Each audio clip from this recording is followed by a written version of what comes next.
آپ لوگوں کا زیادہ ٹائم نہیں لوں گی، صرف یہ کلیئر کرنا چاہتی ہوں کہ آخر 295C ہے کیا۔ 295C حکومت پاکستان کا ایک قانون ہے جسے سب سے پہلے جنرل ضیاء الحق نے انٹروڈیوس کروایا تھا، اور اس قانون کے تحت جو لوگ توہین رسالت کے مرتکب پائے جاتے ہیں ان کو عمر قید کی سزا یا سزائے موت سنائی جاتی ہے۔ 1990 میں اسے باقاعدہ طور پر قانون بنا کے شرعی حکومت نے اس کو وفاقی طور پر نافذ کر دیا تھا۔ تو یہ ایک قانون ہے 295C۔ اب مجھے صرف یہ بات نہیں پتا کہ اس کے بارے میں پراپر کوئی انویسٹیگیشن کیوں نہیں کی جاتی۔ ایک بندے پر جب 295 لگائی جاتی ہے تو پھر انویسٹیگیٹ بھی کرے نا کہ وہ اس معاملے میں ہے بھی کہ نہیں ہے، یا صرف کیونکہ اب تک یہ ریسرچ میں یہی آیا ہے، دیکھنے میں یہی آیا ہے کہ بہت سارے بے گناہ لوگوں کو بھی اس کا نشانہ بنایا جاتا ہے اور ایموشنلی لوگوں کو بہت زیادہ موٹیویٹ کر کے اس بندے کو قتل کرنے کی دھمکیاں بھی دی جاتی ہیں۔ میں طارق صاحب کی بہت مشہور ہوں جو یہاں پر یہ بیان دے رہے ہیں اور کہہ رہے ہیں۔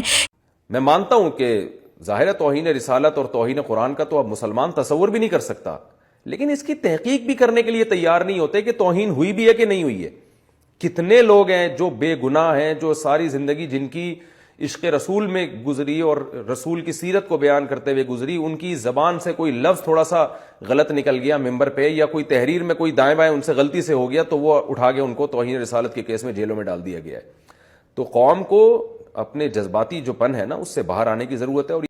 لیکن اس کے ساتھ ہی یہ میسیج میں رجب صاحب کو بھی دینا چاہوں گی کہ آپ جب بھی کوئی ویڈیو بنایا کریں، جب بھی کوئی چیز لانچ کرنے کے بارے میں سوچا کریں تو پلیز اس چیز کو بہت اچھے طریقے سے انویسٹیگیٹ کر لیا کریں، اس پر بہت اچھے طریقے سے سوچ لیا کریں، اپنے ساتھ کوئی ایک آنیسٹ بندہ رکھیں یا کوئی لائر رکھیں جو آپ کو چیزوں کے بارے میں بہت ڈیٹیل سے بتائے اور سمجھائے۔ سلیبریٹیز جو ہوتی ہیں نا، ان کے ہر کام کا ایک ایم ہوتا ہے، تھیم ہوتا ہے، مقصد ہوتا ہے، پھر ان کی پرسنل لائف بھی پرسنل نہیں رہتی۔ تو میں بس ان سے یہی ریکویسٹ کروں گی کہ آپ جو اتنے سارے معاملات میں پھنس جاتے ہیں اور آپ کے اوپر ہر نئے دن ایک نیا کیس ہم لوگ سن رہے ہوتے ہیں، تو اس کا ریزن یہی ہے کہ آپ کام پہلے کرتے ہیں لیکن اس کے بارے میں سوچتے بعد میں ہیں، اور پھر بعد میں آپ دھڑا دھڑ جسٹیفیکیشن دے رہے ہوتے ہیں اور ڈھیر ساری ویڈیوز ڈال رہے ہوتے ہیں۔ تو کائنڈلی آپ چیزوں کو کرنے سے پہلے بہت اچھے سے پری پلان کر لیا کریں۔ بہت شکریہ۔